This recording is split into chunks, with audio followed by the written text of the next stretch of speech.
Delhi liquor కేసులో ఆరోపణలు ఎదుర్కొంటున్న కవిత కేసు విచారణ ఆగస్టు 9కి వాయిదా పడింది. సిబిఐ ఛార్జ్షీట్ పై రౌజ్ అవెన్యూ కోర్టులో ఇవాళ విచారణ జరిగింది. కవితను వర్చువల్ గా హాజరుపరిచారు. సిబిఐ ఛార్జ్షీట్ ని స్క్రూటినీ చేసేందుకు కొంత సమయం కోరారు కవిత తరపు న్యాయవాది. ఇప్పటికే సమయం ఇచ్చామన్నారు జడ్జి కావేరి బవేజా. విచారణ తర్వాత కేసు ఆగస్టు 9కి వాయిదా పడింది.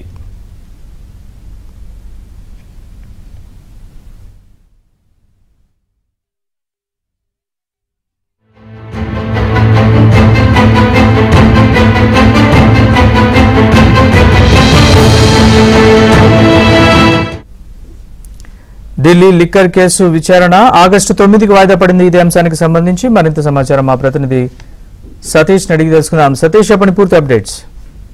Naresh, Delhi liquor CBI chargesheet పై రౌజ్ అవెన్యూ కోర్టులో విచారణ కాసేపు క్రితం వచ్చింది. అయితే వర్చువల్ గా కోర్టులో ఎమ్మెల్సీ కవితతో పాటు ఇతర నిందితులను సైతం కూడా తిహార్ జైలు అధికారులు హాజరుపరిచారు. ఇక సిబిఐ కేసులో ఛార్జ్షీట్ లో A17 గా కవిత పేరును పేర్కొన్నారు. ఇక కేసు విచారణను ఆగస్టు 9కి వాయిదా వేస్తూ కావేరి బవేజా ధర్మాసనం కాసేపుగా తీర్పు ఇవ్వడం జరిగింది. ఇక సిబిఐ ఛార్జ్షీట్ ను స్క్రూటినీ చేసేందుకు కొంత సమయం కావాలని కవిత తరపు న్యాయవాది కోరడం జరిగింది. ఇప్పటికే సమయం ఇచ్చామని జడ్జి కావేరి బవేజా చెప్పింది. ఈ నేపథ్యంలో ఆగస్టు 9కి మరోసారి కేసు విచారణ వాయిదా పడింది. ఇక ఆగస్టు 9వ తేదీన సిబిఐ మొత్తం లిక్కర్ కేసు సంబంధించిన విషయంలో ఇప్పటికే అటు అరవింద్ కేజ్రీవాల్ కావచ్చు, మనీష్ సిసోడియా కావచ్చు, ఇతరులందరి పైన కూడా ఒక ఛార్జ్షీట్ ని దాఖలు చేసింది. ఈ ఛార్జ్షీట్ కి సంబంధించిన అంశంలో ఆగస్టు 9న సుదీర్ఘంగా వాదనలు కొనసాగబోతున్నాయి. ఇప్పటికే ఈడీ కేసులో కూడా ఓవైపు కవిత అరెస్ట్ అయి ఉన్నది, మరోవైపు ఆమె పైన సిబిఐ కేసులు నమోదాయి. తాజాగా ఇప్పుడు లిక్కర్ కేసులో ఈడీ కేసుకు సంబంధించిన విషయంలో మాత్రం అరవింద్ కేజ్రీవాల్ కి బెయిల్ మంజూరు అయినప్పటికీ కూడా సిబిఐ కేసులో మాత్రం కేజ్రీవాల్ కు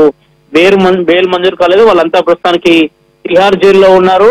సిబిఐ ఇప్పటికే ఢిల్లీ హైకోర్టులో కూడా పెద్ద ఎత్తున ఇటీవల వాదాలు వినిపించింది. తాజాగా రౌజ్ అవెన్యూ కోర్టులో కూడా మొత్తం లిక్కర్ కేసుకు సంబంధించిన విషయంలో కింగ్ పిన్ గా అరవింద్ కేజ్రీవాల్ వ్యవహరించారు. ఇక సౌత్ గ్రూప్ కు సంబంధించిన లాబీలో ప్రధానంగా కవిత ఆమె ఉన్నది. వీళ్ళంతా కలిసే లిక్కర్ కేసును నూతన ఫార్ములాను తీసుకొచ్చారు, వారిని అమలు చేశారన్న అంశాన్ని కూడా సుదీర్ఘంగా వాదాలు వినిపించిన నేపథ్యంలో ఇక ఆగస్టు 9న మరోసారి విచారణ సందర్భంగా ఏం జరగబోతుంది అనేది కూడా వేచి చూడాల్సి ఉంటుంది.